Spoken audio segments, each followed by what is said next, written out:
Hi, welcome to another episode of Foxy's Little Nuggets. It's a sort of a news gathering service where we take the day's news, mash it into a dough, and serve it with a little sprinkling of, oh, for heaven's sake.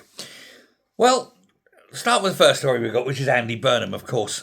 He's promising good growth in every postcode,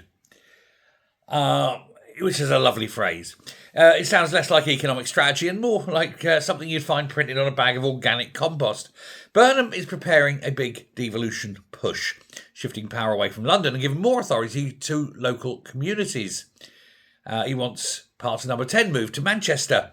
He's streamlining government by spreading it out, and so it's further away from each other and nobody can find out what's going on. And as he wants every policy ended with "sorted out, kid," sort of thing like that. It's a wonderful system. When nobody knows what's happening, nobody can whistleblow or point out the problems or highlight what an idiot Andy Burnham is.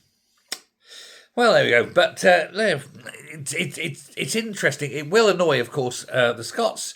Well, the SNP at least, because they like total control. The idea of cities controlling things. Well, they don't like it up them, apparently. Anyway, story number 2 is that we've got Reform UK have made what we might call a lively start as the official opposition in the Welsh Senate. After a major breakthrough in Wales, Reform is now being accused of turning the chamber into something between a parliamentary debate and a comment section of The Guardian with microphones. There have been rebukes, walkouts, controversial remarks, even claims of procedural fumbles, which is a kind of more than you expect, isn't it? Most new politicians take months to learn the rules before ignoring them. Reform appear to have skipped straight in into the deluxe chaos package, and they're ignoring a lot of stuff already. Welsh politics used to be known for calm speeches, careful committees, and occasional passionate disagreement, with the exception of the Welsh windbag. But now it sounds like someone has given a foghorn a lanyard and told it to chair the scrutiny committee. Reform. They are reforming, aren't they? That's good. Story number 3 is an interesting one because there's growing questions over whether Britain changes leaders too quickly.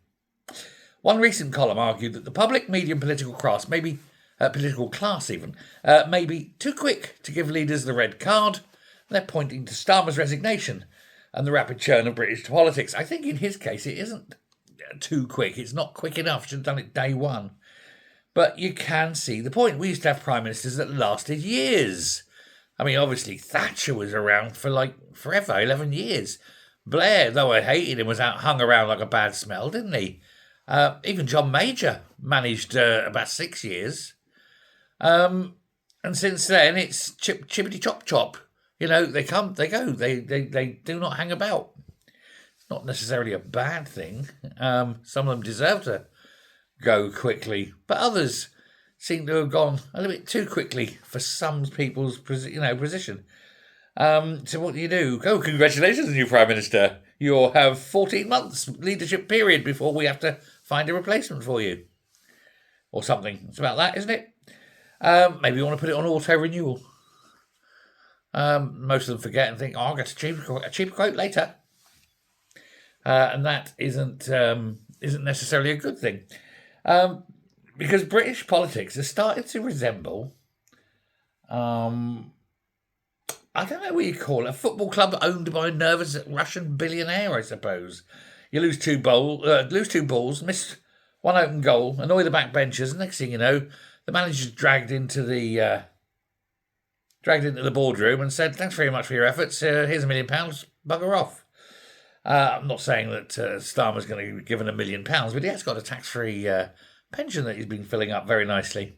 So there he is outside number 10, holding a cardboard box with a pot plant in it and pretending you wanted to spend more time with your family and spreadsheets. And it was just about the right time for you to go. So make of that what you will. No pressure, But it just seems to, keep going. Another chip chop change. We have to wonder how long Burnham's going to last. Anyway, story number four is the influence over Burnham's policies. Unions, MPs, advisors, think tank types, businessmen, even current cabinet members all want to influence what Burnham does when he comes in. We have the fine example, I think, of Yvette Cooper moaning about Starmer's defence policy, but of course she wasn't. She was through that medium telling Burnham what to do. Everyone thinks that they should have a say. And that's the moment every political operator dreams of, isn't it? A new leader, a blank page, a new change of direction. Maybe this time my idea will go. But it won't, of course, because you're not Prime Minister. Only one person counts. And so they all have these desperate need for radical ideas, but they don't want to frighten the bond market. Oh, no, siree, box. No, siree, sir, boss. But Burnham must be looking at his phone every 2 minutes. He must be buzzing as the little WhatsApp groups come in, giving him ideas. Dear Andy, please nationalise the buses, reform Whitehall, rebuild industry, fix housing, revive youth opportunity, save the high street, save the NHS, repair trust in the nation, strengthen defence, improve skills, reduce debt, avoid taxes, and if possible, make the trains arrive before they leave. That would be nice. No pressure then. Just rebuild Britain from the ground up by Thursday without raising taxes or borrowing more, and keep the receipts and open it all up for inspection. And let's not cock anything up.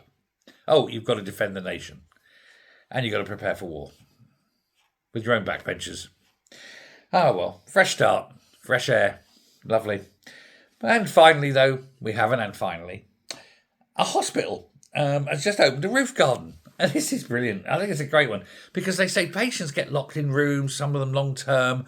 It's just nice to bring them up when there's pot plants at a place. It's they've got artificial lawn, but there's fresh plants and they're growing things and the insects are buzzing, and all this. And it's all very uplifting to sit there and take the sun. And it's lovely.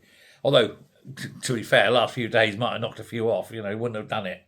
But it's proof simple, I think, that fresh air, plants, daylight, and a little peace and quiet can work wonders to your human psyche, especially when you're ill.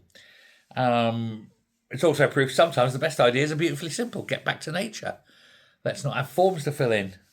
Let's not have wailing of teachers, nurses in the night as they bemoan the latest pay rise they haven't got yet when they look at what the doctors are getting. For example, people in hospital just might feel a little bit better if they can see the sky.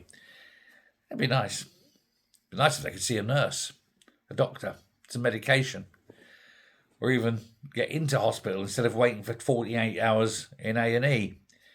But there we go, a nice garden. It's a good idea. I was going to say, last few days, maybe not so much. But let me know what you think.